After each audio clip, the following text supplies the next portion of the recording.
Monsieur le Président, enchanté et soyez le bienvenu. Merci, mesdames. Alors, Monsieur le Président, vous êtes aujourd'hui en Allemagne.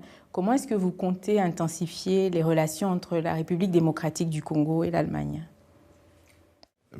Déjà par des rencontres comme celle-ci, parce que tout à l'heure, je vais rencontrer le chancelier et à cette occasion, je lui lancerai une invitation à venir aussi en République démocratique du Congo.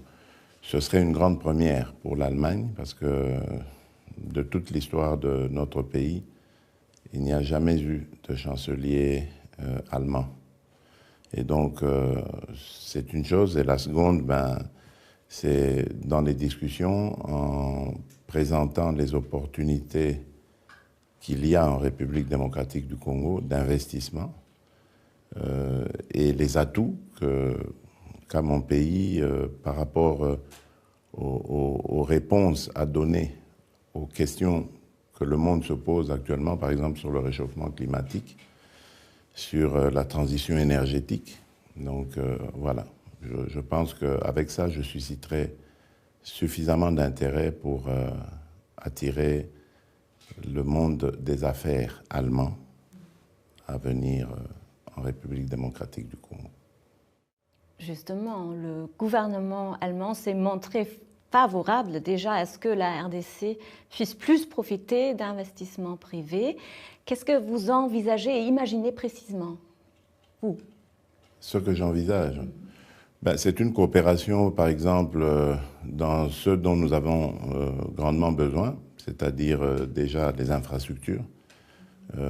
J'ai beaucoup d'admiration pour ce qui se fait en Allemagne. J'ai toujours dit que je rêvais de faire de mon pays une sorte d'Allemagne d'Afrique, donc un moteur du développement africain. Et donc dans l'infrastructure, nous avons énormément de besoins et c'est la clé d'ailleurs pour le développement d'un pays, que ce soit des infrastructures routières comme énergétiques aussi, parce que là aussi nous avons beaucoup de difficultés. Et si nous voulons installer des industries, inviter le monde des affaires, le milieu des investisseurs privés, il faut de l'énergie et de l'énergie propre, surtout en ce moment. Et le Congo a des atouts. Mais maintenant, il faut des investissements pour développer tout ça. Donc ça, ce serait vraiment le premier des secteurs dans lequel j'inviterais les Allemands à s'investir. Mais à côté de ça, il y a l'éducation, la santé, il y a l'agriculture qui est aussi une de nos priorités en ce moment. Et le numérique, les nouvelles technologies qui sont aussi très prisées par notre jeunesse. Notre peuple compte à plus de 60%, en tout cas une population qui oscille, dont l'âge oscille entre 0 et 30 ans. Donc c'est vraiment une population jeune qui garantit un avenir à notre pays. Donc voilà. Vous êtes le président d'un pays à grande richesse. Et beaucoup de richesses, mais dont aussi des ressources minérales, dont les minères stratégiques, les dits 3T, le tantal, le tungstène, les thym. Et tout récemment, des avocats de votre gouvernement ont accusé l'entreprise Apple d'utiliser des minerais issus d'exploitation illégale, c'est-à-dire donc qu'ils auraient extrait des minerais des mines congolaises, acheminés et blanchis principalement via le Rwanda et tout cela, après des accusations, en finançant même des groupes armés dans l'est de la RDC. Il y a même un ultimatum posé. Pourquoi exactement? Mais pour que ça cesse, tout simplement. Ça fait 30 ans que ça dure. 30 ans depuis que la communauté internationale nous avait demandé d'ouvrir nos frontières pour accueillir le flot de réfugiés qui fouillaient le génocide au Rwanda. Et à ce moment-là, les génocidaires se sont glissés aussi dans la population, dans les réfugiés, et ils sont entrés en République démocratique du Congo avec leurs armes, parce que l'ordre avait été donné de quelque part, toujours dans la communauté internationale, de les laisser entrer avec leurs armes. Et après cela, on a donné un droit de poursuite au Rwanda qui s'est invité en République démocratique du Congo et a pourchassé ces génocidaires, mais malheureusement n'a pas fait la part des choses, donc a aussi massacré des Congolais. Et depuis lors, le massacre ne s'est pas terminé. Le Rwanda a découvert qu'en République démocratique du Congo, il y avait des minerais. Le Rwanda a noué des contacts dans la communauté internationale qui lui ont permis justement d'être le receleur, enfin le vendeur de ces minerais, du sang, des minerais obtenus par la violence exercée sur nos populations pour les pousser à quitter les localités dans lesquelles on trouve ces minerais. Et depuis lors, il est devenu un peu le représentant de ces minerais pour la communauté internationale, pour ces multinationales. Vous venez de le dire, hein, vous parlez donc des années 90, quand on ouvre ce couloir et que les réfugiés rwandais à l'époque arrivent au Zaïre. Aujourd'hui, on est 30 ans plus tard. On a la présence du M23. C'est pour ça que j'ai dit que ça fait 30 ans que ça dure. Oui, on a la présence aujourd'hui du M23 qui est soutenu par le Rwanda. Votre gouvernement l'a dit plusieurs fois. Est-ce que dans les prochains jours, vous prévoyez de rencontrer Paul Kagame ? Ce n'est pas seulement notre gouvernement qui l'a dit, mais il y a des rapports de l'ONU qui l'attestent. Et aujourd'hui, plus personne d'ailleurs ne s'en cache à part Kagame lui-même. Et d'ailleurs, je me demande même si lui-même ne le reconnaît pas.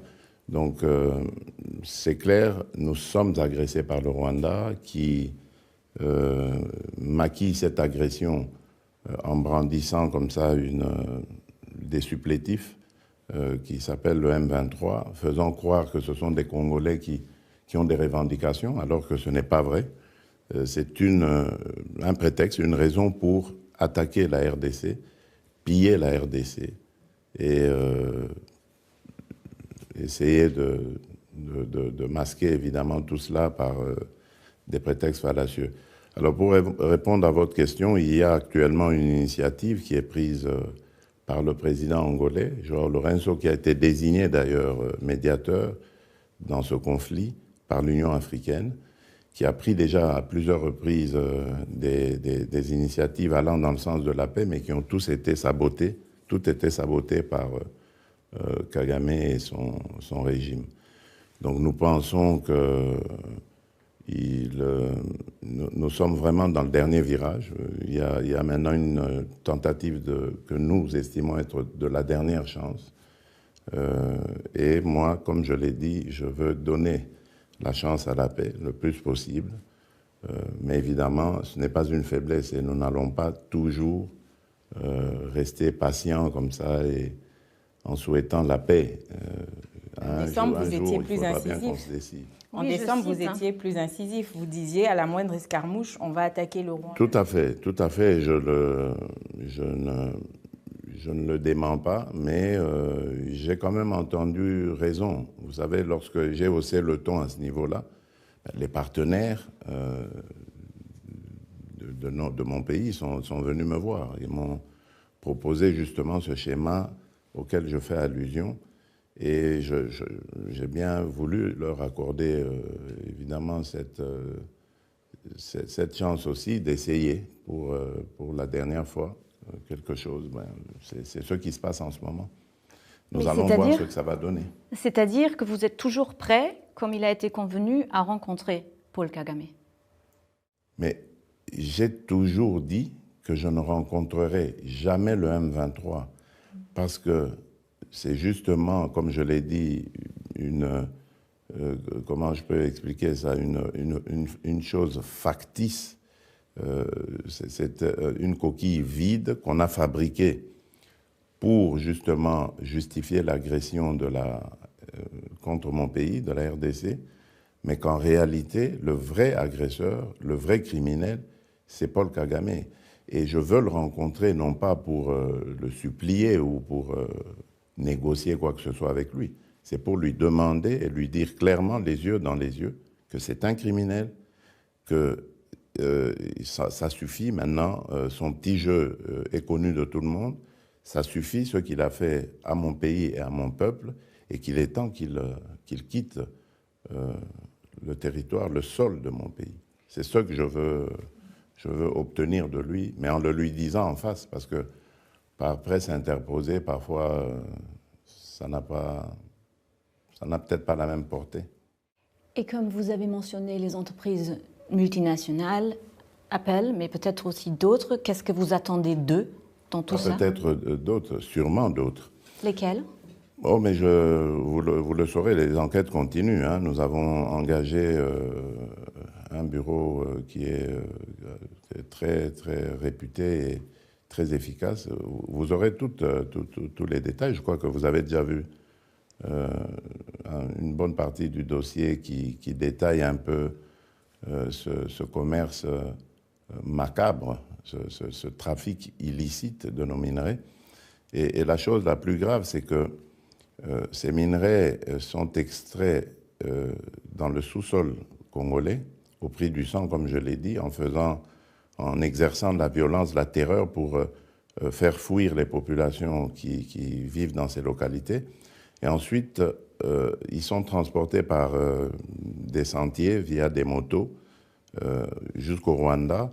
Et là, ils sont estampillés par une ONG internationale, nous citerons tout ça, qui évidemment les absout du fait que ce soit des minerais du sang, les fait passer comme si c'était des minerais extraits au Rwanda. Et Paul Kagame a eu même l'outrecuidance de dire une fois que le coltan qu'il y a chez lui est de meilleure qualité que le coltan en République démocratique du Congo. Et je me souviens, parce que j'ai vu cette interview, lorsque le journaliste à qui il disait cela lui a posé la question, il était incapable de dire dans quelle localité de son pays se trouvent ces minerais-là. Donc ça, c'est une preuve que vous avez pour que il y a soutien du Rwanda, du M23 et exploitation illégale. La preuve, c'est cette interview et aussi le lien avec l'ONG que vous avez cité. Ah oui, mais c'est aussi les témoignages des victimes. C'est aussi les témoignages des victimes. Et aussi le fameux développement que l'on observe au Rwanda. Parce que tout le monde applaudit le Rwanda en félicitant Kagame pour ce soi-disant miracle réalisé en si peu de temps après le génocide, après la destruction de son pays, en le modernisant. Mais c'est faux. Il n'y a pas de bonne gouvernance du tout. Il n'y a aucune industrie au Rwanda qui peut enrichir ce pays au point de le moderniser de cette façon-là. C'est le fruit du pillage des ressources de la République démocratique du Congo. Ça, les gens doivent le savoir. Ça n'a rien à voir avec une quelconque bonne gouvernance. D'ailleurs, c'est un régime corrompu. La pauvreté est galopante au Rwanda. Plus vous vous éloignez d'ailleurs de la capitale, plus vous la voyez. Donc c'est totalement du maquillage.